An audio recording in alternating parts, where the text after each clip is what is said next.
안녕하십니까, 김준입니다. 제가 오늘 춘천시 미국 기지에 지금 현재까지 그 했던 상황과 과거의 복원 방법 또 복원 상황 결과물에 대해서 한번 발표하도록 하겠습니다. 또한 이러한 것들이 어떠한 정화를 거쳐서 이루어져야 되는가에 대해서 마지막으로 말씀드리겠습니다. 발표 순서는 저희가 목차서부터 시작의 글서부터 생각하는 이야기까지의 대부분의 말씀을 드리도록 하겠습니다. 우선 시작의 글입니다. 이게 지금 주한미군 기지가 우리나라에 있다가 실제로 2018년, 19년, 20년까지 한 곳으로 두 그룹으로 모여서 이제 주둔하는 지역입니다.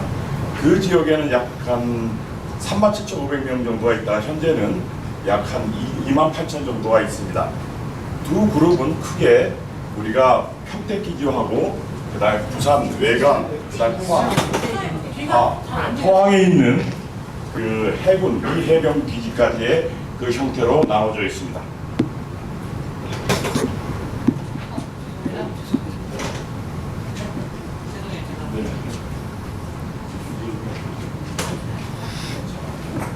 그래서 이렇게 형태로 되어 있고,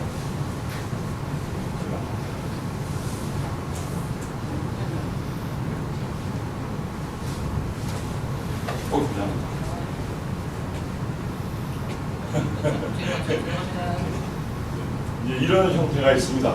이러한 형태에서 많은 미국 기지가 우리한테 넘어오면서 여러 이제 조사를 통해서 그 결과물이 우리한테 주어지고 그것이 이제 복원 과정을 하는 과정에서 실제로 복원했지만 복원이 제대로 이루어지지 않는 부분이 상당수가 있었습니다. 또한 중요한 것은 우리나라 기준하고 미국 기준하고의 차이가 많이 난다는 점이죠. 또 하나는 그 데이터 오염 종류도 문제가 된다는 것입니다. 오염, 미국에는 EPA 기준에는 있지만 우리나라의 기준이 없는 그러한 독소 물질도 우리 토양 오염의 한 부분에 있다는 사실입니다. 다음 좀 읽어주시죠. 자, 그러면 우리가 주한미군기지 시설을 한번 분리해 볼까요? 전투시설과 전투지원시설, 전력강화시설입니다. 춘천 캠페인 지역은 바로 전투시설과 전투지원시설, 전력강화시설까지 전부 다 갖추고 있었습니다. 여기 보면 지휘통제실이나 그 다음에 사격장, 그 다음에 군공항까지 전부 다 있고, 두 번째 대공시설, 그 다음에 지대지 시설까지 있었습니다. 다음. 자, 그러면 부대 특성별 발생 폐기물을 한번 보실까요? 수경지, 훈련장, 의무, 그 다음에 군수, 화학 형태로 볼 수 있겠습니다. 지금 수경지에서 대부분의 유류 오염이 발생되고, 또한 우리가 그 군수기지에서 정비창에서는 이러한 중이나 폐유 이런 것이 발생됐습니다. 또 우리가 중요시 보아야 될 게 바로 훈련장 지역입니다. 훈련 지역에는 우리 캠페지 같은 경우에는 지금 춘천 지역에 있던 캠페지 같은 경우에는 1958년서부터 어네스트 조인한 지대지 미사일이 있었습니다. 그것은 58년에 처음으로 핵무기가 우리나라에 들어오면서 이것이 주둔했던 지역이기도 합니다. 또한 화학물질의 화학부대가 있었는데 그 화학부대는 다양한 화학무기가 또 하나는 중요한 게 바로 고엽제라는 것이 있었다는 사실이죠. 그래서 이러한 이 캠페지에서는 이러한 고엽제를 다뤘던 그러한 추측성 또는 우리가 공개된 사항도 있습니다. 보시면 우리가 미군기지의 의혹 형태를 보면 부천 캠프 머셔, 그다음에 캠프 마켓, 그다음에 군산 미군기지, 캠프 캐롤 그 다음에 캠페지 형태의 이러한 증언들이 있었습니다. 그레인 이글스나 이런 분들이 고엽제에 의해서 영향을 받고 고엽제를 사용했다는 얘기를 한 경우가 있었죠. 다음. 그러면 이러한 물질들은 어떻게 영향을 줄 것인가 한번 보겠습니다. 토양 및 지하수 오염물질과 특성을 보면 그 토양에 영향을 주는 것은 영양물질, 유해물질, 그 다음 미량원소가 있습니다. 특히 유해물질에는 다이옥신이나 그 다음에 유류, 그 다음에 방사능 것들이 있고, 그 다음에 미량원소에는 중금속 같은 것들이 있습니다. 다음. 이것이 이제 뭐냐면 특히 유류 오염 부분인데요. 우리가 이러한 유류 오염들이 토양 공국 사이에 이러한 체인 형태로 남아 있어서 토양 유류 오염을 유발시키기도 합니다. 다음. 자, 이것은 대부분 유류 오염 물질의 중요 물질입니다. BTEX라는 것이 있는데 이 BTEX는 한 물질이 아니고 톨루엔이나 벤젠, 에틸벤젠, 자일렌 이런 형태가 있고 TPH는 우리가 경유 형태의 이러한 유류 물질입니다. 이러한 형태들이 우리가 지금 토양의 오염, 춘천 캠페이지에서 제일 오염원으로 생각하고 있는 유류 오염원입니다. 다음. 그러면 유류 오염 물질의 인체 독성을 한번 볼까요? 제일 큰 것이 지금 이런 것들은 급성 독성을 나타내보다 만성 독성을 나타냅니다. 특히 우리가 보는 이러한 면역체계 이상 이런 형태를 보여서 우리한테 지속적으로 영향을 주기도 합니다. 이것은 직접적인 어른들에도 영향이 크지만 앞으로 자라나야 될 우리 미래 세대에 대한 영향도 굉장히 크게 나타나고 있다는 사실이죠. 다음. 유류 오염에 대한 토양 및 지하수 내 독성 물질의 이동을 한번 보도록 할까요? 우리가 보통 유류 오염이 발생되면 이 형태의 우리가 오염이 됐다고 가정을 하게 됩니다. 이것은 우리가 바도전이라고 해서 불투수층입니다. 불투수층은 뭐냐면 여러분 토양을 이렇게 하면 부서지죠. 그 입자와 입자 사이에 어떤 물질이 들어갈 수 있게 아직 공간이 남아있는 것을 불투수층이라고 합니다. 그 다음에 그 밑에는 바로 지하수가 흐르는데요. 여기 있던 물질들이 휴발을 하거나 또는 우리가 토양을 먹진 않죠. 근데 이 인젝션 타입은 뭐냐면 식물을 기른다는 거죠. 토양, 이 오염된 토양에서. 그러면 이것을 푸드체인을 통해서 사람 입으로 들어가는 그런 경로고, 그 다음에 우리 어린아이들은 토양에서 여기 흙에서 놀다가 접촉이 되거나, 그 다음에 이것이 비산돼서 이에 영향을 주기도 합니다. 또한 지하수를 사용했을 때 이런 오염원들이 영향을 주죠. 다음은 고엽제 및 부산물 종류와 특징입니다. 우리가 춘천 캠페이지에서 오염으로 의심되는 물질 중에 하나입니다. 이것은 고엽제보다는 그 고엽제와 같이 있는 다이옥신의 문제가 되는 거죠. 이 다이옥신 이 화합물질은 실제로 우리가 발견돼서 안 될 물질이었습니다. 이것은 우리가 비소보다도 청산가리보다도 약 1000배 이상의 독성을 갖고 있어서 이것은 급성 독성을 나타낼 수 있는 물질이죠. 각각의 다이옥신 형태를 보여주고 있습니다. 이 다이옥신 형태는 고엽제의 하나의 일부분에 속해 있습니다. 다음. 자, 그럼 다이옥신 인체 노출 경로를 한번 볼까요? 형태 보면 이것이 바로 흙과 같이 분산되거나 또는 소각장에서 다이옥신이 또 많이 발생합니다. 이것은 미궁비지에나 또는 이러한 폐기물이 발생됐을 때 그쪽에서 태우면서 이것이 대기 중에 이동되면 이거 식물체에 내려앉아서 이것이 소나 또는 이 가축들이 먹고 다음에는 우리한테 들어오게 되죠. 이러한 형태를 통해서 우리한테 영향을 주고 이것은 바로 우리한테 독성 물질로 작용도 합니다. 그 다음에 이제 말씀드릴게 춘천 캠페이지에 나올 수 있는 게 바로 우라늄입니다. 여러분 제가 조사 자료를 봤습니다. 우라늄 238에 대한 조사 자료는 있습니다. 자, 그럼 238과 235의 특징이 뭘까? 여기서 235를 얘기합니다. 238은 자연적으로 있는 방사능이에요. 우라늄이에요. 우리 지각에도 있고 우리가 우리나라 일부분에도 이러한 우라늄 농도가 높은 지역이 있습니다. 이러한 우라늄 238 같은 것은 우리한테 영향을 주지 않지만 238을 농축해서 만든 핵연료 물질에 우리가 연료물질로 쓰는 것은 약 5% 정도까지 그걸 농축을 합니다. 근데 이거는 우리가 무교할 때는 약 98%까지 우라늄 238을 농축해서 235를 만듭니다. 원심 분리기 위해서 238하고 235는 단지 무게의 차이입니다. 그래서 235를 농축하게 되죠. 다음. 자, 여기서 보신 게 앞에 연료와 그다음에 폭탄을 만드는 그 형태입니다. 다음. 이제 이러한 형태가 돼서 그러면 왜 235를 안 했을까? 이런 이제 생각을 갖죠. 그래서 여기서 과연 캠페이지에서 이런 핵물질을 사용했는지 안 했는지, 보관했는지 안 했는지에 대해서는 어떻게 측정하냐면 235와 238의 레이쇼를 구합니다. 보통 자연주기의 235는 0.07%밖에 없습니다. 그러나 우리가 이걸 핵 연료로 쓰려면 약 3에서 5% 정도, 그 다음 무기로 쓰려면 98%까지 농축해야죠. 그러면 자연 생태계에 있는 레이쇼로 비율을 보면 235와 238을 보면 여기에 핵무기가 존재했다 안 했다를 판단할 수 있습니다. 다음, 그 우라늄 방사선의 인체 독성을 보시면 여기 상당히 많이 있죠. 우리가 암 치료할 때 6,000 우리가 6,000 농도까지 6,000 우리가 미리 시버트까지 사용하게 되죠. 그 다음에 보통에서는 2.4, 그 다음에 0.0, 비행기 안에서 0.07 형태가 되고, 그 다음에 우리가 U 투시할 때는 약 2.1 밀리시버트를 사용하게 됩니다. 각각의, 그러면 이 방사능이 피로됐을 때 위험의 큰 질병을 한번 볼까요? 뭐 너무 제가 잘 아시다시피 제일 큰 게 백혈병이죠.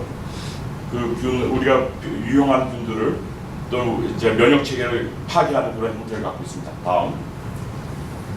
그러면 이러한 것들이 오염물질은 어떻게 토양 내에서 이동을 할까를 한번 보시겠습니다.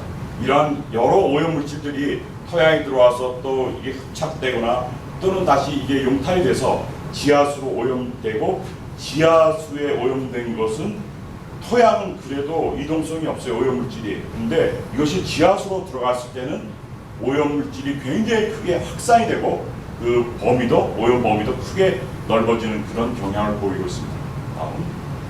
그러면 이제 우리가 캠페지에 대해서 한번 얘기해 보겠습니다. 캠페지 역사를 보면 이게 1964년에 찍은 건데요. 실제로 1952년서부터 이 캠페지가 있다고 나타나 있습니다. 그 캠페지는 이렇게 위치해 있었고, 그 춘천에 제일 좋은 위치에 있었죠. 다음. 자, 그러면 이 캠페지에 있던 그 무기체계를 한번 보면 이게 어네스트 존입니다. 1958년 들어와서 1970년까지 우리가 반출됐다 합니다. 그러면 이게 실제로 이 지역을 아직 찾지는 못했지만 이 지역에서 그 어네스트 존 지대지 미사일을 사격했다는 형태도 있고, 그 다음에 그 캠페지 자료에 보면 실제로 그 대룡산 밑에 이러한 훈련 또는 사격장 형태가 있는 것으로 나타났습니다. 그 다음에 고엽질 다이옥시에 대한 영향을 보도록 하겠습니다. 이것은 그 미군 자료에서 우리가 추천한 건데, 그 다음에 도밀부도 나왔더라고요. 1970년에 고엽제를 실제로 이렇게 UH 완해체에 싣고 살포했던 이러한 형태도 볼 수 있었고, 두 번째 이 그림은 그 강산을 갖다 이렇게 보관하고 있었고, 또는 이러한 이 그림의 설명에서는 실제로 고엽제를 이렇게 묻었다는 내용이 있습니다. 그래서 이렇게 했다는 내용이 있어요. 그래서 춘천시에서도 이걸 조사를 했습니다. 고엽제에 대한 거. 64만 평, 약 크게는 64만 평 정도인데 거기에 11개 지역만 조사했다는 점이죠. 그것도 표토에 조사했다는 것입니다. 그러면 이러한 물질이 왜 표토나 이러한 극한된 우리가 그 조그만 지역에서 조사했을 경우 나오지 않는 예도 한번 설명을 드리도록 하겠습니다. 이것은 이제 다이옥신의 오염입니다. 캠프 캐롤라인에 이런 고엽제들이 이렇게 묻혀져 있고, 특히 고엽제는 굉장히 밀도가 유리보다도 밀도가 상당히 높습니다. 그래서 위로 나오는 것보다는 밑으로 침투돼서 지하수 오염을 시킬 영향이 굉장히 크고, 또한 이것이 암반, 클레이가 암반까지도 침투가 가능합니다. 그래서 지하수에는 표층 지하수와 심층 지하수가 있는데, 심층 지하수가 영향을 주게 되면 오염 확산이 굉장히 크게 되고 이것에 대한 보고는 굉장히 어렵게 된다는 사실이죠. 자, 그 다음에 중금속에 대한 오염을 보도록 하겠습니다. 중금속 오염은 각각의 이러한 오염 원소부터 배출되고, 특히 포탄의 껍질에는 우리가 그 알고 있는 포탄 껍질에는 다양한 중금속 성분들이 포함되어 있습니다. 굉장히 높은 농도로 포함되어 있습니다. 이것은 미군 EPA 자료입니다. 미국 환경부 EPA 자료입니다. 다음. 그럼 과거 조사한 자료 한번 볼까요? 2002년, 2003년 조사한 보건 자료인데요. 이 지역에서도 이렇게 오염된 형태를 돕고 복원을 하였습니다. 그런데 2005년, 2008년 조사할 때도 다시 여기서 오염원이 나타났지요. 다음. 이 건물 조사에서는 이러한 시설들이 쭉 있어요. 이 시설이 있으면 이 시설을 해체한 후에 여기를 조사하게 되어 있고, 특히 미조사 구역에는 500제곱미터당 한 개 지점을 선정해서 이렇게 오염을 조사했었습니다. 그러면 1, 2차 자료 조사 자료를 보겠습니다. 중요한 것은 1차, 2차 조사 자료와 지금 현재의 토양 오염 우려 기준이 틀렸다는 점이죠. 2005년까지 이러한 기준을 갖고 있었어요. 그죠? 근데 2008년 후에는 2017년 다시 개정된 후는 이러한 자료를 갖고 있습니다. 가나 지역과 1, 2, 3 지역으로 나눠졌다는 사실이죠. 특히 중금속이 같은 경우에는 총량 분석, 전체 중금속을 분석하는 방법과 2008년 전에는 0.1로로만 HCl로 분석하는 방법이 각각이 틀렸습니다. 그래서 그렇다면 이것을 복원했을 때 어떤 방법으로 다시 우리가 분석을 해서 찾아낼까? 이것도 굉장히 우려점이죠. BTEX의 농도가 정해져 있었고 그 BTEX가 각각의 벤젠, 자일렌, 크리시는 이런 형태로 다 분할이 돼서 농도가 정해져 있다는 사실이죠. 자, 이게 보면 지하 수계도입니다. 쭉 보면 우리 여기 보면 충격층이라고 있습니다. 지하 수위가 충격층에 분포되는데 이 2005년 자료에 그 두께는 5.8m에서 16.5m, 평균 두께가 10.9m라고 나타나고 있습니다. 이게 굉장히 중요한 자료입니다. 우리가 여지까지 표토만 오염됐다고 얘기를 했었죠. 그런데 지하수가 취해 있는 곳이 어디입니까? 바로 충격층이고 바로 그 충격층대가 있고 또 클레이 형태가 그러니까 진흙 형태 많은 곳에 지하수층이 흐르고 있다는 사실이죠. 다음 보면 그러면 왜 이런 얘기를 할까? 토양의 입자에 따라서의 물이나 이러한 액체류가 침투하는 특성이 각각 틀립니다. 모래, 실트, 그 다음에 점토일 때 각각의 침투 특성이 틀리죠. 특히 이러한 진흙 형태에 대한 침투가 덜 되기 때문에 저밀도의 오염물질이 그 위에 뜰 수가 있습니다. 그리고 그 물에 거기에는 표층 지하수 형태가 흐를 수도 있다는 사실이죠. 자, 이제 조사 결과를 한번 보겠습니다. 보통 보면 기존 조사와 이제 2005년 조사 추가 조사할 때 약 오염 힘도별로 오염량이 각각 이 정도 늘어나고 있다는 사실이죠. 이게 굉장히 주요 자료입니다. 다음 보시면 TPH의 오염 형태입니다. 각각 오염원과 어떻게 오염이 분포되어 있다는 것이 2005년 자료 조사 자료에 있다는 사실이죠. 자, 여기에서 지금 유물 발굴하면서 나온 지역이 이런 형태에서도 유물 발굴 지역에서 나온 오염이 원이 이런 형태가 이런 지역에서 많이 있었죠. 다음 보시면 그럼 캠페지 지하수 흐름은 어떨까? 한번 보도록 하겠습니다. 보통 북동쪽에서 그 남서쪽으로 흐르게 됩니다. 그 속도는 1년간 6.31m. 그 다음에 남쪽에서 흐르는 건 9.46m입니다. 굉장히 이 데이터를 보면 빨리 지하수 형태보다는 그 지형 형태보다는 굉장히 빠르다는 것을 알 수 있겠습니다. 그것이 하나의 그게 왜 이렇게 빠르게 될 것인가? 지형 기울기도 낮은데 기울기가 별로 없는데 바로 의암호의 영향일 수도 있다는 사실이죠. 옛날에 우리가 모기약을 뿌릴 때 뿌리는 게 있었죠. 압력을 높이면 쫙 분산되는 거. 이게 바로 그런 역할을 하는 거죠. 그 의암호 자체가 압력을 끌어다니는 압력을 높여서 그 지하수 조그만 구멍에 나온 모세관에 나오는 것이 빨리 확산되게 만든다는 그런 형태입니다. 자, 그러면 이건 지형도입니다. 예전에 여기가 이렇게 얕았어요. 높고 그래서 문어를 차다 보니까 여기 있는 동위산에 있는 토양 이쪽에 매립해서 이것을 편변한 후에 비행장을 썼다는 그런 사실이 있었습니다. 그 또한 이러한 매립은 첫 번, 두 번째 이루어졌죠. 가까이 요번에 이제 우리가 사진 찍은 내용인데요. 보시면 아까 제가 입자의 특성에 따라서 어떻게 물이 모이는가에 대해서 설명을 드렸죠. 보시면 이러한 표층 지하수에 나온 아주 이건 저밀도의 오염물질이 형태를 보여주고 있습니다. 이 깊이는 약 한 2m 정도 됐죠. 다음. 그러면 중요한 거는 이 소수성 물질의 오염물질이 어떻게 지하에서 이동하는가를 한번 보도록 하겠습니다. 이거는 LNAPL이라 해서 우리가 밀도가 좀 낮은 겁니다. 밀도가 낮은 뭐라 이걸 LNAP하고 DNAPL하고 어떻게 나누냐면 물의 비중이 1인데 그보다 높으면 우리가 D 형태, 고밀도라 얘기하고 그 다음에 그보다 낮으면 우린 저밀도 형태로 얘기합니다. 그것의 침투 경로를 보면 지하수에 대해서 이동을 하게 됩니다. 특히 고밀도 형태는 저밀도는 대부분의 지하수 표면에 위치하지만 고밀도 형태는 안반 형태까지도 기반화까지도 침투하게 된다는 사실이죠.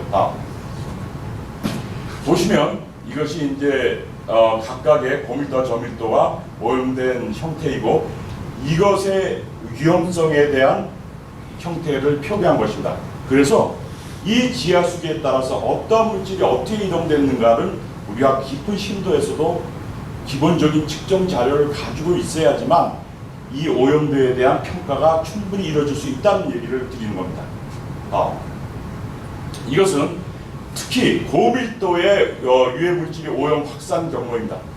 초기에는 이런 형태가 됩니다. 초기에는. 그렇지만 이것이 시간이 지나면서 저밀도의 오염물질인 벤젠이나 크리센 그 다음에 우리가 TPH도 오래되면서 무거운 형태, 고밀도 형태로 바뀌게 됩니다. 특히 고밀도 물질은 뭐가 있냐면 다이옥신이나 이러한 거, 그 다음에 TC 이러한 것들이 고밀도 형태로 분리되면서 이것의 오염은 수평보다는 수직 오염이 돼서 그 다음에 수평 오염을 간다는 사실이죠. 우리가 저밀도 같은 경우는 내려오면서 지하수계의 표층에서 수평 이동이 됐죠. 그렇지만 고밀도 물질들은 지하수계에도 침투해서 암막까지 들어오면서 수직 이동 후 수평 이동이라는 그러한 오염 형태를 보이고 있다는 사실이죠. 그래서 지하 오염물질 이동 모의 결과입니다. 이것은 2005년 자료인데요. 추천시가 갖고 있는 그 캠페이지 조사 자료입니다. 보시면 지금 우리가 BTEX 이 형태를 한번 보십시오. 이게 어떻게 10년, 20년, 30년 후에 어떤 형태로 갔는지. 자, 아까 그 지하수 흐름하고 비슷한 형태를 띄고 있죠. 남서쪽으로 이동하는 형태를 보이고 있습니다. 이것이 이런 형태로 남서쪽으로 쭉 길쭉하게 하는 게 아니라 가면서 확산이 된다는 사실이죠. 그러면 초기에 오염 조사한 것보다는 후에는 어떻게 되겠습니까? 오염 범위가 굉장히 증가한다는 사실을 이 결과 보고에서도 나타내고 있었어요. 다음. 자, 보시면 저는 이런 생각을 했어요. 이게 점점 저밀도의 오염물질들이, 그러니까 비중이 낮은 물질들이 점점 비중이 높은 형태로, 왜냐하면 토양 내에서 코어큘레이션 이렇게 분자끼리 모입니다. 그래서 고밀도화 되면서 이것들이 이렇게 오염이 밑에까지 확산시키지 있지 않냐를 생각했고, 또한 저밀도 형태 아직도 남아있는 BTEX 이런 물질들은 오세안 현상에 의해서 얘네들 휴발한다고 했죠. 우유 상부로 오염량이 증가하고 여기 형태에서는 감소하면서 여기서 증가하게 되죠. 또 여기 있던 물질들은 여기가 감소하면서 이쪽이 갑자기 증가하는 형태, 더 깊은 형태에서 증가되는 걸 볼 수 있습니다. 이것은 단적으로 과학적으로 우리가 보면 이 저밀도 물질들이 고밀도화하면서 지하 밑에까지도 오염이 들어간다는 사실이고, 그 다음에 그 고밀도화 되지 않은 저밀도의 오염 물질들은 어떻게 될까요? 아까 그 BTEX, 벤젠 이런 종들은 위에 나와서 우유의 농도를 넓히고 있다는 거죠. 이 면적 증가율입니다. 이렇게 2005년하고 2008년에 증가율을 보십시오. 오염 증가율. 그렇죠. 3년 내에 이렇게 오염이 증가되어 있었어요. 밑에 부분과 위에 부분도 다. 대신 중간 부분들은 조금 그 증가 부분이 낮아진 걸 볼 수 있겠죠. 다음. 그러면 이것들은 어떻게 해서 영향을 줄까? 우리가 처음으로 제가 본 게 프리페이스입니다. 이게 뭐냐면 자유상입니다. 지하수에 기름층이 있죠. 이것이 2005년에는 약 1m 이상이 있었답니다. 근데 2008년 해봤더니 약 45cm 줄었습니다. 그러면 프리페이스 그 형태는 어디로 갔을까요? 주변으로 오염이 확산이 되었다는 사실이죠. 이 보고서에도 그 얘기를 표기하고 있습니다. 다음. 자, 그러면 1, 2차년도, 1심도, 4심도에서 각각의 TPH입니다. TPH의 형태를 보시고, 다음. 그다음 BTX의 이동도를 한번 보십시다. 이거는 저밀도 형태고 아까도 저밀도지만 이러한 형태가 어떠한 형태로 이동되는가를 볼 수 있겠습니다. 그렇다면 우리가 2005년과 2008년에 조사했던 자료를 보면 대부분이 이 오염원에서 오염 소스 분에서 분석을 했다는 거죠. 오염원을 우리가 측정하고 거기서 이게 오염이 얼마나 나오는지에 대한 평가를 했습니다. 그렇지만 이것이 하류로 확산됐을 때 지역의 CO 채취는 500제곱미터마다 하나밖에 안 했어요. 힘도도 약했고. 그렇다면 이렇게 오염 확산이 됐을 때 그 오염원을 우리가 찾아낼 수 있을까요? 당연히 찾기 어렵지요. 이러한 조사가 있음에도 불구하고 제대로 된 조사가 조금 더 잘 이루어졌으면 하는 것이 제 생각입니다. 이것은 대표적인 TC입니다. 이것은 고밀도죠. 고밀도는 더 밑에 들어가서 확산이 되는 거죠. 그것이 이동 경로를 보실까요? 이런 형태로 이동이 된다는 거죠.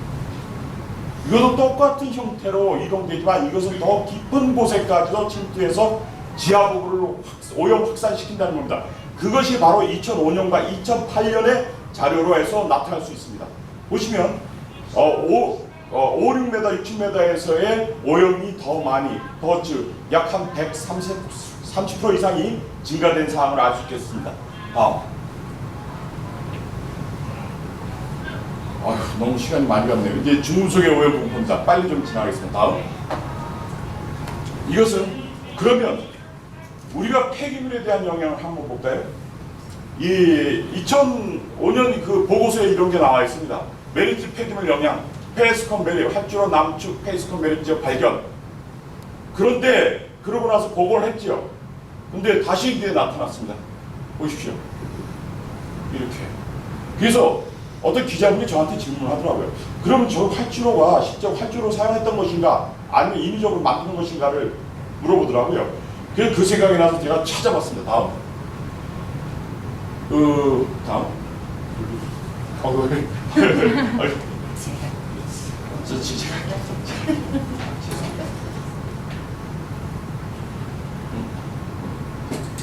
죄송합니다.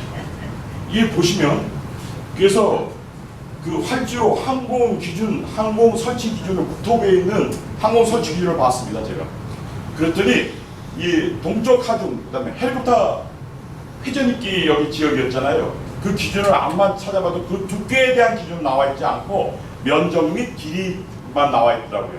그래서 이것은 예전에 활주로로 사용했던 그런 아스콘 형태라고 저는 판단할 수밖에 없었습니다.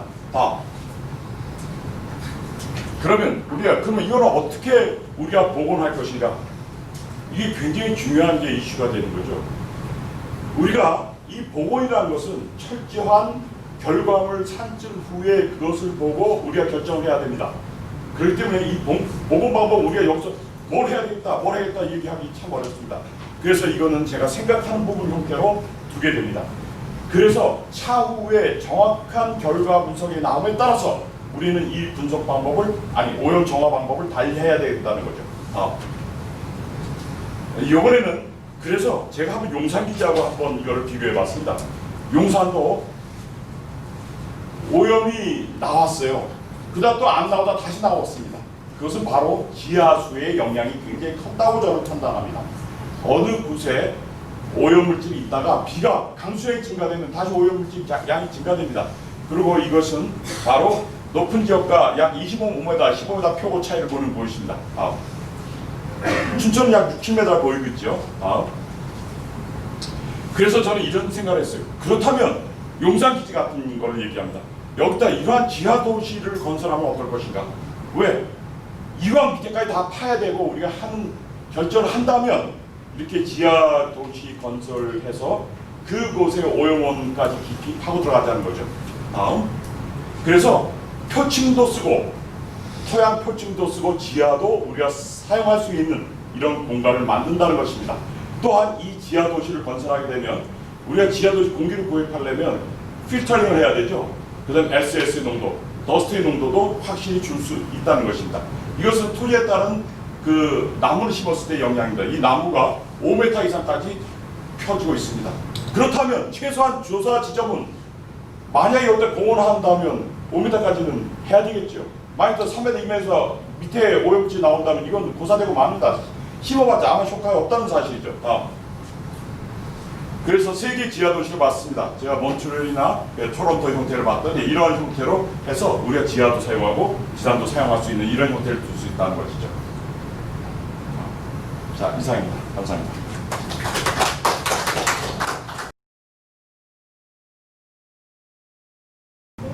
네, 안녕하세요. 많이 졸리시죠? 점심 식사하시고 불까지 꺼주시니까 굉장히 졸리실 것 같아요. 내용도 안 그래도 어려운데.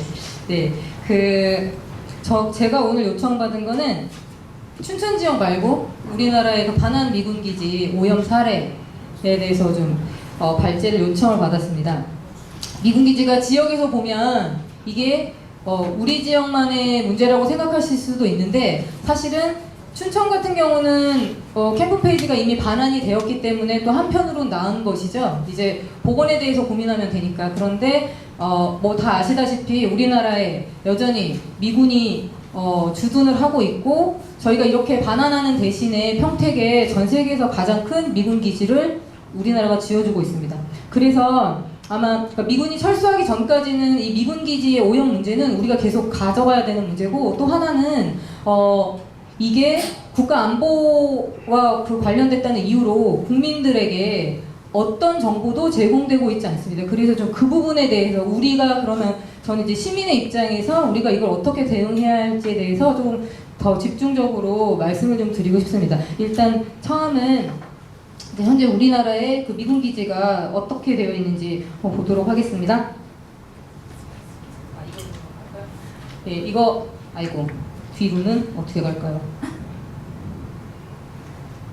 네, 그 앞에서 그 김일중 소장님께서 말씀해주신 그림으로 이제 보셨죠. 우리나라 원래 전국에 포진되어 있던 미군 기지가 이제 그 조금 더 전진 배치되거나 단 두세 군데로 그 목적에 따라서 그 규모가 축소되는 것이 아니라 위치가 집중적으로 좁아지면서 그 장소를 좀 작게 만들었던 거죠. 그래서 미군 기지가 약 한 80개 정도 반환을 예정을 앞두고 있고요. 현재까지 그러니까 그 80개 중에서 현재까지 한 50여 개 이상이 이미 반환이 됐습니다. 그래서 지금 보시는 그 요거는 반환된 24개 기지인데 지금까지 반환됐던 그 24개 기지 중에 저희가 전체 환경조사 보고서를 가지고 분석을 해서 오염이 나왔던 기지입니다.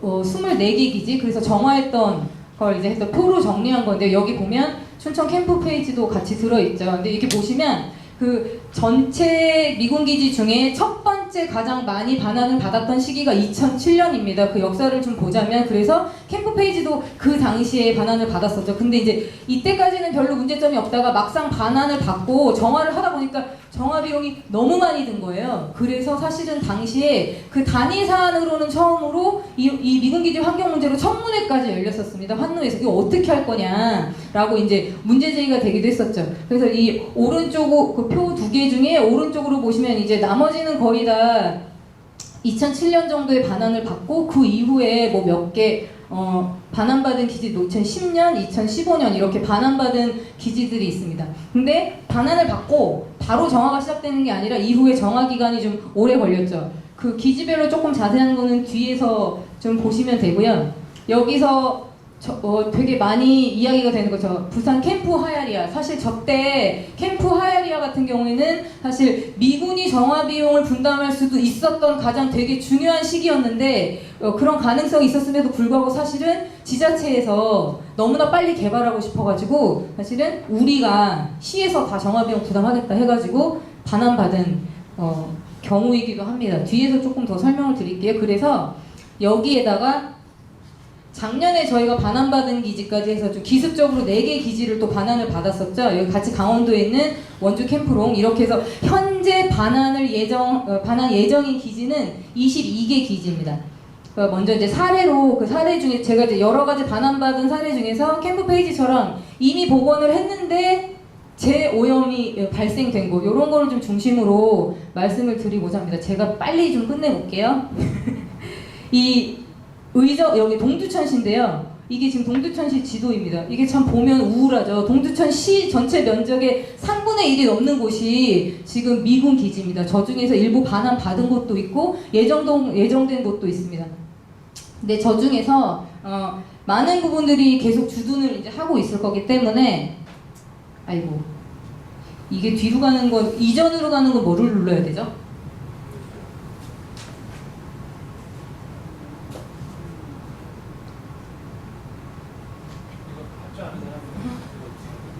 한 페이지 전으로 가려면 뭐를 눌러야 되죠?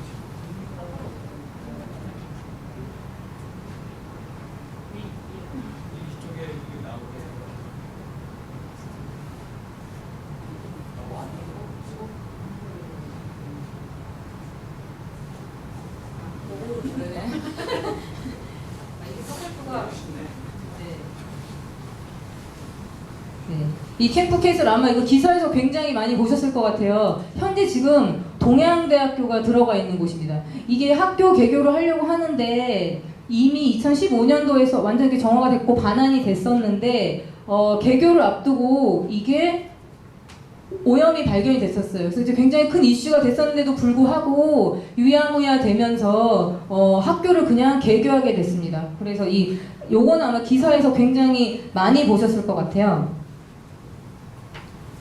이제 이거로 해야 되나요? 계속. 네. 그래서 아까 이 오염원에 대한 내용은 그 소장님께서 말씀하시는 걸 잘 들으셨죠? 예, 그래서 뭐 이게 이제 인체에 미치는 영향에 대해서는 그냥 넘어가도록 하고요. 그래서 보시면 2016년 2월에 정화 완료가 됐습니다. 이것도 캠프 페이지를 정화했던 한국농어촌공사에서 국방부의 수주를 받아서 진행을 했었고요. 그랬는데 이제 오염이 다시 발견이 됐었습니다. 그래서 현재 지금 정화를 계속 그 정화 기간을 늘려서 정화를 하는 것으로 하고 학교 개교를 해버린 상황입니다. 또 보시면 이제 그때 당시의 상황이에요. 그래서 이렇게 막 파봤더니 네, 이렇게 오염이 됐었죠. 그리고 여기에서 되게 중요하게 말씀드리고 싶은 거, 저희가 이제 지자체에서는 당연히 이걸 빨리 개발하고 싶으신 마음이 있죠. 오랫동안 미군기를 썼기 때문에. 근데 이제 그렇게 해서 마음이 급해서 다른 것들을 정리를 안 하고 제대로 안 하고 넘어가면 반드시 이런 일이 온다. 그래서 시간이 좀 오래 걸리더라도 가장 비용이 적게 들고 가장 빨리 가장 빨리 개발을 하는 방법은 원칙에 입각해서 철저하게 정화를 먼저 해야 된다는 것인데요. 대부분 부산 하야리아도 마찬가지고 이 캠프 캐슬도 그렇고 1년 안에 정화해서 학교가 도저히 들어올 수 없는 그런 상태였음에도 불구하고 이걸 급하게 진행하면서 결국엔 사후에 이렇게 일이 터져서 정리를 해야 되는, 돈이 또 들어가고 조사를 또 해야 되는 그런 상황인 거죠. 이거는 이제 당시에 캠프 캐슬에서 이제 그 시위하시던 모습이고요. 자, 두 번째 이제 유엔사 부지입니다. 두 번째 사례. 유엔사 부지는 그 용산 기지 옆에 있는 데인데요. 지금 다 반환이 됐죠. 근데 여기 유엔사 부지는 그렇게 크지는 않아요. 근데 이제 그 다른 가까이 있는 아파트 옥상에서 올라보면 지금 현재 이제 공사하고 있는 모습이 보이는데 이거 같은 경우에 이제 작년에 중앙에서 큰 이슈가 됐었습니다. 여기가 부지가 또 이제 용산구에 있다 보니까 이거 2006년에 반환이 됐어요. 근데 반환 이전에 이미 되게 오염이 심각하다는 걸 발견을 해가지고 국방부에서 한 30억 정도 들여가지고 정화 작업을 완료를 했었습니다. 그런데 요걸 이제 매각을 했단 말이에요. 팔아가지고 이제 공사를 아파트 뭐 그런 거 지으려고 하려다 보니까 이게 여기서 보시면 기준치에 그러니까 되게 많은 다시 재오염이 된 거예요. 그래서 추가로 정화해야 되는 비용이 136억 원 정도가 예상이 됐었습니다. 그래서 이제 이게 작년에 막 이슈가 돼서 이 LH에서 용산구청에서는 이제 이미 국방부 손을 떠난 거기 때문에 이 LH 공사에다가 단체장한테 그런 정화 명령을 내릴 수 있는 권한이 있잖아요. 잘 아시겠지만 그래서 136억 원 정도 비용이 드는데 이제 토양을 제대로 정화하라는 그런 정화 명령을 내렸었습니다. 근데 아마 이제 이 이후에 일은 기사나 이런 데서 검색이 안 되고 있는데 국방부가 이 돈을 내지는 않았을 거다. 그리고 이제 중간에 작년 12월에 정말 기습적으로 4개 기지가 반환이 됐습니다. 이 4개 기지, 작년에 반환된 4개 기지는 어떤 기지들이냐면 이미 그 지역의 기지에 뭐 무슨 시설이랄지 이런 거 기지는 이미 다 뺐는데 정화 문제나 이런 것들 때문에 장기간 방치됐던 곳들이 한 10년 정도 다 계속 방치되고 있었던 곳들인데 이게 기습적으로 그러니까 한국 정부에서 어떤 뭐 액션도 없었는데 정말 반환이 딱 됐고 제가 기억이 나는 게 그날 아침에 정말 한 11시 이렇게 전화를 받았어요. 2시에 정부가 이거 반환 발표하는 브리핑을 할 예정이니까 그때 성명서를 좀 써야 되겠다고. 그래서 진짜 이게 자다가 이게 무슨 일이냐 아침에 그런 얘기 전혀 듣지 못했는데 제가 여기서 드리고 싶은 말씀은 그 정도로 정보가 차단되어 있다. 네. 아무도 모르게 저희 누구도 모르게 그냥 그날 바로 발표하는 그 시점에서 알았던 거죠. 되게 이게 중요한 문제임에도 불구하고 네. 그래서 미군은 어차피 이걸 정화할 생각이 없었기 때문에 언제든지 가져가라고 늘 이야기를 하고 있었습니다. 당시 이제 한국 정부는 여튼 미군 측에 어떤 책임도 묻지 못하고 반환을 받았습니다. 예, 그래서 보시면 여기 보시면 위에 이제 4개 기지는 작년에 반환됐던 곳이고 나머지는 이제 반환을 앞두고 있는 기지들입니다. 그래서 이 지역 사례들은 제가 좀 빨리 넘어갈게요. 시간이 없으니까. 그래서 뭐 원주 캠프롱 반환 받았던 곳, 뭐 여기에 역사적인 것들은 이렇고요. 그냥 읽어보시면 되고 중요한 거는 여기서 조사를 했는데 토양의 오염 깊이가 최대 7m까지 나왔다라는 사실입니다. 그래서 저희가 보통 이 문제가 이렇게 장기간으로 방치된 그런 기지들은 아까 저 이제 소장님 말씀 들으면서 더 귀에 쏙쏙 들어왔는데 그냥 일반적으로 생각할 때 기지가 방치가 돼서 시간이 오래 지나면 오염 물질도 자연히 좀 없어지는 게 아닐까라는 생각을 하는데 그런 게 아니고 사라지지 않는 거예요. 그래서 장기간 방치되면 방치될수록 오염이 더 확장이 되고 정화 비용도 더 많이 든다는 거죠. 그리고 더 중요한 거는 어디로 확산되는지 알 수 없다는 거예요. 원주 캠프롱 사례 좀 넘어가도록 하겠습니다. 제가 오늘 좀 이 부평 캠프 마켓 여기 다이옥신이 나왔던 곳인데요. 여기 사례를 조금 모범 사례로 말씀을 드리고 싶습니다. 그래서 여기 제가 이 PPT에는 굉장히 여기서 진행됐던 내용들을 정말 몇 개만 빼고 쭈루룩 다 적었는데요. 표를 보면서 좀 말씀드리면 좋을 것 같아요.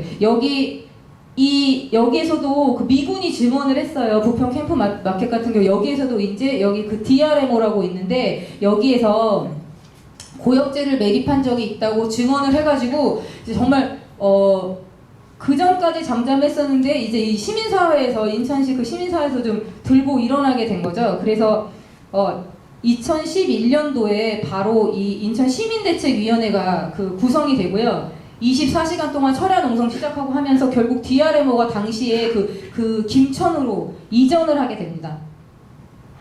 그래서 이 역사적인 거는 표를 쭉 보시면 되고요.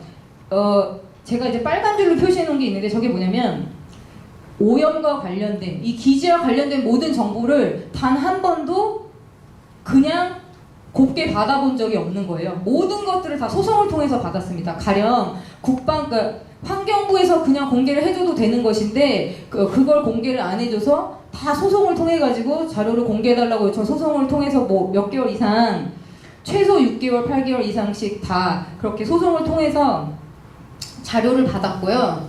그리고 공개 판결을 받아서 이제 그 자료를 얻게 된 거죠. 대부분의 것들이 모두 다 그렇게 됐습니다.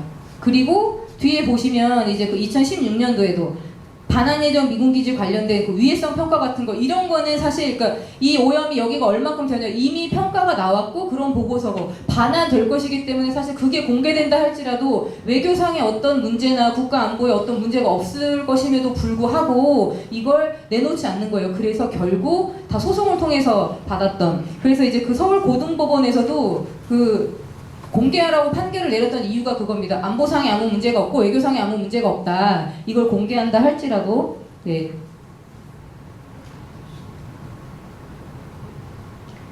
그리고 여기 보시면 이제 그런 과정들을 통해서 이 시민운동에서 제일 중요하다고 생각되는 거는 우리가 그렇게 움직이지 않으면 정부에서 나서서 해주는 것은 진짜 아무것도 없다. 네. 그래서 이게 우리가 관심을 안 가지면 이런 일이 한 번 터졌다고 할지라도 제가 생각할 때는 사실 춘천시에서 이렇게 좀 발빠르게 대응을 안 하셨으면 국방부에서는 뭐 이렇게 공동교사단 꾸리고 이런 거 생각도 안 하고 있었을 거예요. 당연히 그냥 가만히 있어서 그냥 넘어가면 그게 좋은 거죠. 그래서 제가 이제 여기 오기 전에 좀 기사 보니 합의나 합의문 이런 거 뭐 작성하셨다고 들었는데 매우 구체적으로 어떻게 어디까지 할 것인지 그걸 매우 구체적으로 하시는 것이 되게 좀 중요하다고 생각이 들고요.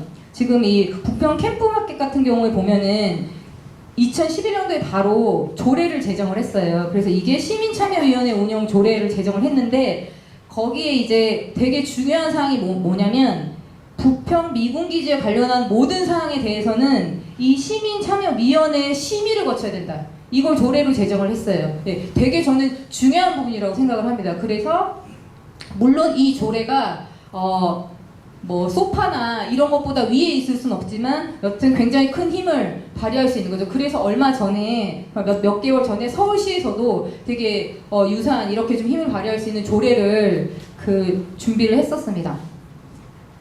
요거 그냥 이렇게 그리고 이제 때마다 저 부평 같은 경우는 때마다 이제 어떤 사안이 이렇게 생길 때마다 그 이름들을 좀 바꿔가지고 뭐 맹독성 물질 뭐 대응위원회 이런 식으로 막 2기, 3기 이렇게 계속 위원회들을 출범시키면서 이 문제에 좀 직접적으로 시민들이 관여할 수 있도록 이렇게 좀 움직이고 있습니다. 현재도 이제 하고 있고요.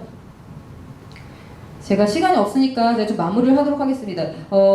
우리나라에서 이 소파에 환경조항이 처음 들어간 게 있는데요. 그 사건은 그냥 아무것도 없는데 미군이 알아서 해준 게 아니라 아까 사진으로 잠깐 보셨던 그 맥팔랜드 사건, 한강에 독극물을 부었던 그게 제보가 들어오면서 그거로 좀 이렇게 여론이 들끓으면서 이제 환경 관련된 조항이 정말 신설되게 됐습니다. 그런데 굉장히 애매하게 되어 있기 때문에 이것은 사실 뭐 지금까지 단 한 번도 위해성 평가나 이런 게 나왔었음에도 불구하고 지금까지 미군이 정화 비용을 부담한 적은 단 한 번도 없습니다.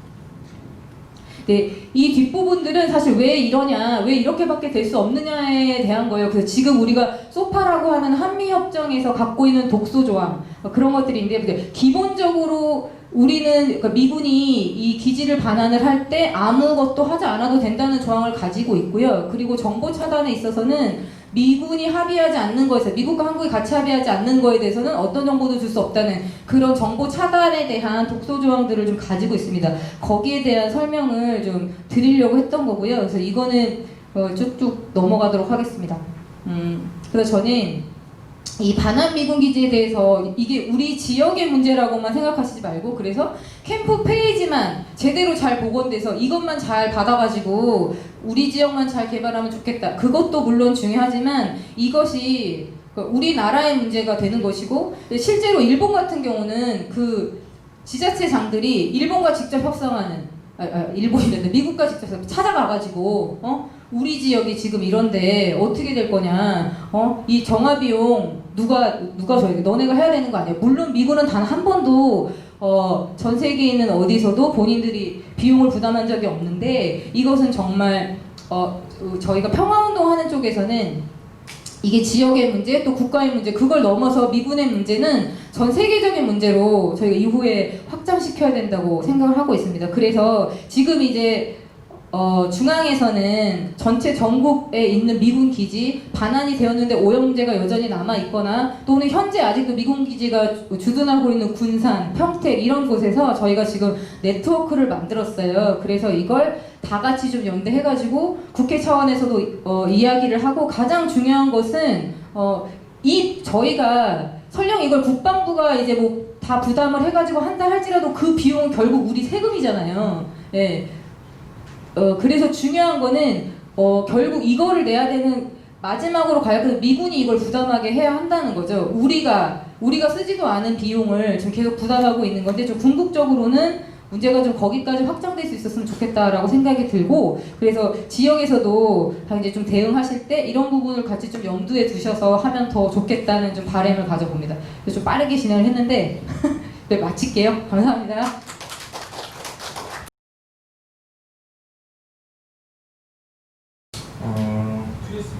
간단하게 말씀드리겠습니다. 그러니까 이게 원래 저한테 지금 발굴하고 있는데 어떻게 하냐라고 이제 질문이 왔었는데요. 간단합니다.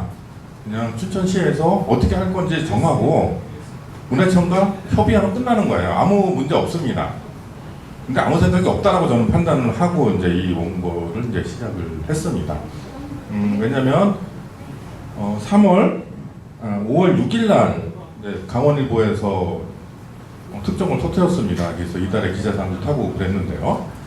5월 6일 날에서 지금 이제 오늘 이제 거의 9월 이제 추석을 앞두고 있는 시간까지 얼마나 뭐가 준비됐고 어떻게 자료를 모아놨는지에 대해서는 저는 그렇게 굉장히 비관적으로 보고 있는 상황입니다. 그러니까 세금으로 이제 월급 받고 있는 춘천시에 있는 사람들, 그다음에 여기 의원님도 와 계시고 다 하지만 얼마나 준비됐는지.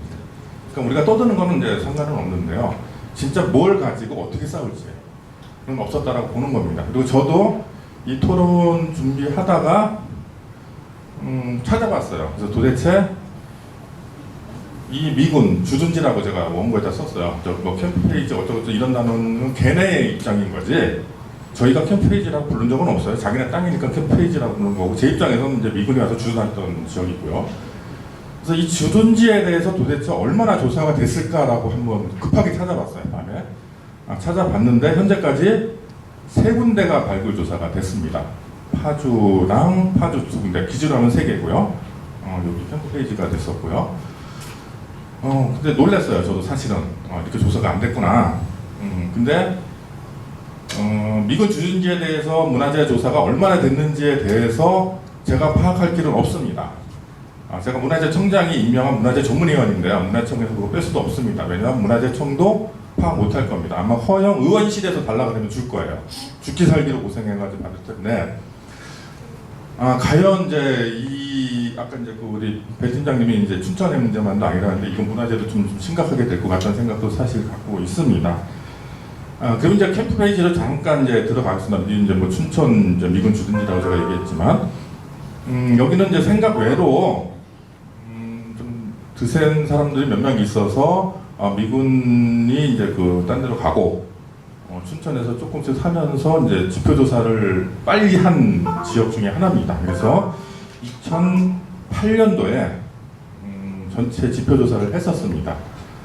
지표 조사 내용은 그렇게 만족스러운 내용은 아니에요. 지금 시점에서 그 당시에는 다 이제 지장물이 있어가 다 조사를 못했는데 그걸 기화로 해서 춘천시에서 임기 응변식으로 하는 개발 사업들 뭔가에 써놨지만 지금의 이제 호반체육관, 어린이보건공원 발굴을 의뢰를 했었습니다.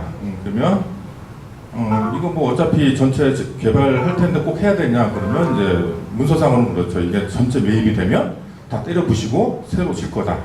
근데 발굴을 했더니 어떤 사건이 나타나냐면 오염토 제거됐다고 하는 지역에서 이제 유적이 나오기 시작을 했어요. 그래서 그때부터 오염토 제거 지역을 어떻게 믿어야 되는가 라는 게 이제 조금 문제였습니다. 근데 그게 그 문제에 대해서는 사실은 크게 생각을 안 했습니다. 어차피 제가 볼 때는 일단 매장문화재의 그거를 중심으로 제가 보기 때문에 그걸 보고 이런 게 나왔구나 이런 게 나왔구나 이제 보게 된 겁니다. 그리고 이제 우연히 뭐 호반체육관의 주차장 부지를 참가 조사를 할 때 봤더니 육안으로 봤을 때는 굉장히 깨끗한 흙이에요. 근데 중장비로 파서 들어갔더니 약품 냄새 때문에 도저히 못 들어갈 수 있는 상황들. 그러니까 육안으로 봤을 때 깨끗했다는 거죠. 근데 그런 거는 제가 이미 다 제가 조사했던 거는 춘천시에 다 제출이 돼 있어요. 그러니까 고각적인 양상과 거기서 나오는 모든 현상은 다 기록이 되어 있는데 과연 그 기록이 춘천시에 있을지 없을지는 저도 모르겠다라는 겁니다. 그래서 제 본문에 써놨습니다. 담당자가 아니지 잘 모를 거다라고 답변할 것 같다. 그러니까 모든 데이터는 이 시청 어딘가에 지금 굴러다니고 있을 것 같다라고 생각을 합니다. 지금 지도를 하나 이제 보여드려야 되는데, 제가 이제 문제 뭐냐면, 이 춘천에 이 미군이 주둔했던 지역은 역사 시대에서 얘기를 한다면 56쪽에 있는 겁니다. 56쪽에 있는 지도인데요. 신라가 삼국을 통일하고 신라 영역에 대해서 행정구역을 개편을 합니다. 그래서 구조 오소경이라고 이제 해서 삭주 이제 춘천을 중심으로 삭주라고 이제 설치를 하는데 삭주가 다스리는 범위가 지금의 제천, 영주, 경상북도입니다. 충청북도나 그다음에 원산 지역까지 그 행정구역에 속해 있었습니다. 그리고 그 삭주의 주치소, 도청 소재지가 춘천입니다. 그리고 그 유적이 있을 거라고 생각하는 게 춘천 미군 주둔지입니다. 거기랑 소양로 1가, 2가 일부분에 이제 있을 거라고 생각되고요. 가장 중심되는 부분은 지금 뭐 여기 미세먼지 숲으로 해서 정밀 발굴 조사를 아주 가까스로 피해 나간 이 부분이 가장 중심이 되는 거라고 생각을 하고 있습니다. 요겁니다. 요게 뭐냐면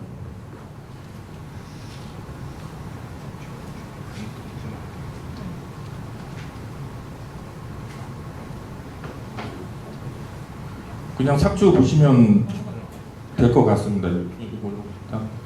자, 삭주의 남쪽이 지금 충주까지 내려가 있습니다. 충주 근처까지. 그다음 북쪽은 여기 원산 근처까지 가 있는 아주 굉장히 큰 범위의 그 통일신라 때 행정구역이 있다라고 보시면 될 겁니다. 그래서 이 주치소를 밝히는 게 가장 저한테는 중요한 거였습니다. 원래 제 주전공은 이 시대가 아닌데 춘천에 사는 죄로 거기에 대해서 이제 관심을 좀 가졌다고 봐주시면 될 것 같습니다. 근데 이제 이 미군 주둔지 및 주변 지역에 조사한 내용입니다. 이게 다 표시 못했습니다.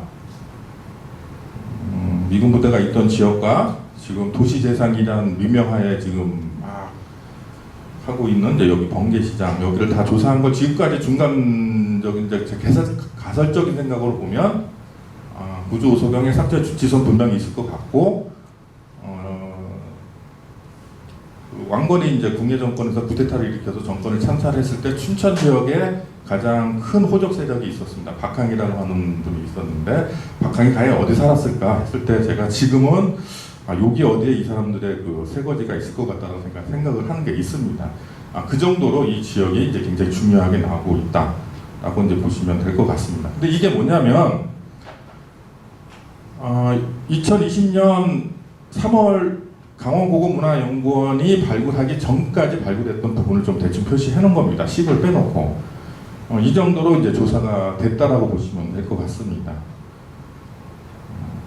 그래서 여기 뭐냐면 그 강원 도내 발굴 법인에서 시굴 조사를 쫙 했습니다. 굉장히 촘촘하게 넣어놨죠. 그래서 제가 보는 거는 도대체 어떻게 토양 오염 조사를 재조사할지 모르겠지만 이 데이터만 갖고로도 혹시 되지 않겠냐라고 하는 게 이제 제 생각입니다. 그러다가 이제 줄기차게 오염토가 많기 때문에 뭐 파봤자 소용없다고 하던 이 부분, 허연 부분을 어떻게 좀 지적적으로 올해 이제 3월달부터 발굴 조사를 한 겁니다. 그래서 실제 오염토 제거가 된 부분도 확인이 됐고요, 유적이 있는 부분도 확인이 됐고. 해서 추가 이제 발굴 조사가 이제 이루어질 수밖에 없는 그런 상황이 되어버렸습니다. 그래서 이게 올해 2020년에 강원고고문화연구원에서 시굴 조사를 해서 요 노란 부분은 오염토로 해서 다 치환이 됐다라고 표시는 되어 있으나 조사를 해보니 뭐 저기 조선시대, 통일신라시대, 고려시대 유적이 흔적이 보인다. 그리고 그때 살았던 주민들이 생활했던 요 생활면, 문화층이라고 저희가 얘기하는데 그게 이 정도는 확인이 된다. 그래서 적어도 이 부분은 추가로 발굴해야 된다는 의견을 내놨습니다.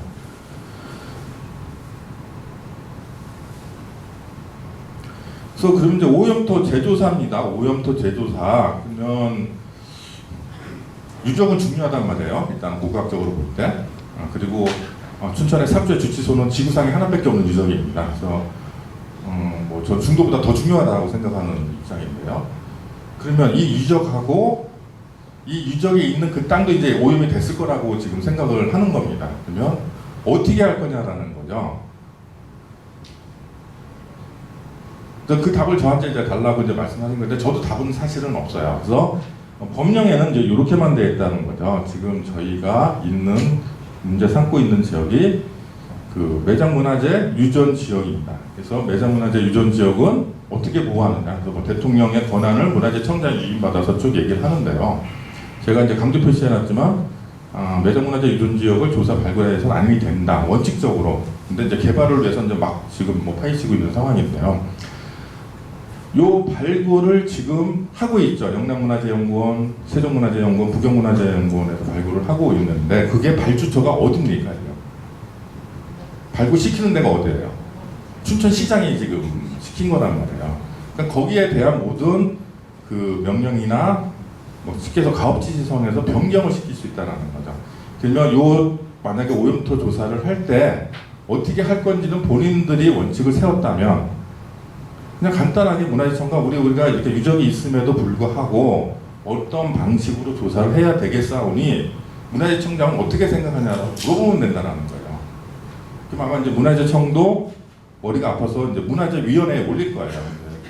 저명하고 고명하신 분들한테 이제 의견 청취를 해야 되는 뭐 빠져나갈 구멍을 찾기 위해서 하는 것이긴 하지만 그럼 이제 그분들이 이제 적당한 이제 그 합리적인 판단을 하실 거라고 보는 거죠. 근데 지금으로서는 문화재가 중요하니까 오염도 조사하지 말아라고 할 사람은 아무도 없다라는 거죠. 그러면 이제 자연스럽게 이 일은 풀릴 것 같다라고 이제 저는 생각을 하는 겁니다. 근데 그게 잘 준비가 안 되는 것 같습니다. 제 나름대로 문화재위원장님하고도 이 문제에 대해서 미리 얘기는 해놨었는데 왜 안 올라오냐 저한테 물어보시는 상황이 됐습니다. 그리고 이건 이제 타 지역 사례입니다. 이 화면은 이제 썩 좋아 보이지는 않는데요. 파주에서 캠프 자이언트라고 하는데 그러니까 초창기에 반환된 데만 발굴이 됐더라고요. 그래서 요거는 이제 그 파주 캠프 자이언트는 이제 춘천에 있는 이제 국가고강연구소에서 지표조사하고 표본조사까지 했는데 문화재는 이제 요새도 이제 그 입찰을 올리기 때문에 하늘문화재연구원이 발굴을 했습니다. 근데 이 1, 2, 3 요 세 군데의 발굴 조사가 필요하다라고 얘기를 했습니다. 그리고 1번은 구석기 시대, 2번, 3번은 역사 시대 유적이 나올 것 같다고 이야기를 했는데 실제 발굴 조사는 뭐 좀 부적절한 표현이긴 하겠지만 코딱지만큼 700제곱미터만 발굴이 됐는데 그 다음에 어떻게 됐는지를 알 수가 없습니다. 그러니까 개발이 된 건지 안 된 건지 이해할 수 없는 상황이고 여기를 보시면 이제 이 발굴된 내용입니다. 이제 건물의 기초 시설만 지금 확인이 됐는데 군사 시설이 있는 데는 선사 시대건 역사 시대건 군사적인 요충지 교통로에 항상 군부대가 들어갈 수밖에 없죠. 그래서 철원 같은 경우에 보면 그 산성 안에 대대본부가 있습니다. 왜냐하면 가장 사주 경계를 잘 편하게 하기 위해서. 그래서 이 선율이 이 유적 같은 경우에도 고려시대 교통로에 바로 요충지에 있는 유적이라고 생각을 하고 있는 겁니다. 조사단에서. 근데 요만큼 파놓고 이제 얘기를 한 거기 때문에 전체가 다 조사가 된다면 아마 또 다른 이제 양상이 보이지 않을까 이렇게 생각을 하고 있습니다. 그래서 하나 더 보여드리려고 이제 뭐 게리 5회 스탠턴 기지를 발굴을 했습니다. 근데 3개 기관이 발굴을 했습니다. 이건 이제 서울 경기 지역에 있는 이제 법인이 했었는데요. 제가 주만 달아놨습니다. 그래서 국방문화재연구원, 한국문화유산연구원, 한강문화재연구원에서도 얘기를 했었는데 여기도 아마 미려보건대 선사시대, 역사시대의 중요한 유적이 이제 나왔을 거라고 생각을 하고 있습니다. 그래서 지금 이 토론 준비를 하면서 느낀 거는 딱 두 가지입니다. 첫째, 우리 춘천시나 이 지역에 있는 분들이 뭐를 준비하고 어느 정도 할 생각이 되어 있는지가 참 궁금하다는 게 생각이 들었고요. 또 하나는 왜 아직까지도 조사 방법에 대해서 결정이 나지 않았을까. 그래서 이 원고를 쓰다가 우연히 발견한 사진입니다. 이게 그 발굴 법인이 판 게 아니고요.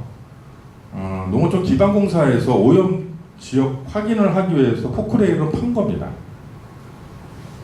그렇다면 발굴 법인에서 팠던 모든 그 데이터들, 왜냐하면 춘천시에서 다 발주한 겁니다. 이 발굴은 거기에 가업지시서에는 모든 조사 기록을 제출하게 되어 있습니다. 뭐 보고서 말고 나머지도 다 있는데 그 자료를 봐서도 좀 가능하지 않겠느냐. 그러니까 거기까지도 좀 모아보면 되지 않을까 이제 이렇게 생각을 하는 겁니다. 근데 실제 얼마나 보관이 되어 있는지는 제가 잘 모르겠습니다. 그래서 그 두 가지 춘천에 생각되는 게 있었고, 이게 기회가 되면 미군 반환 기지의 전체적인 양상도 한번 찾아볼 필요가 있다라는 생각을 제가 요번에 처음 이제 했습니다. 그래서 이렇게 됐고요. 제가 마지막에 진짜 하고 싶은 거는 이제 저기 요즘 우리를 많이 읽는 이제 그 성경책을 제가 구절을 인용해서 넣어버렸습니다. 그래서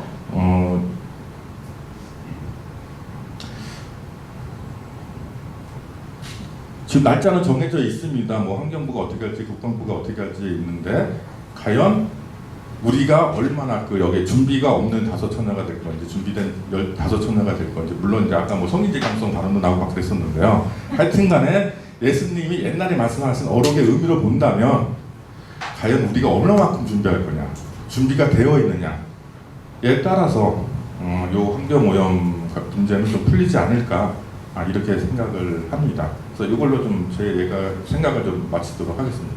고맙습니다.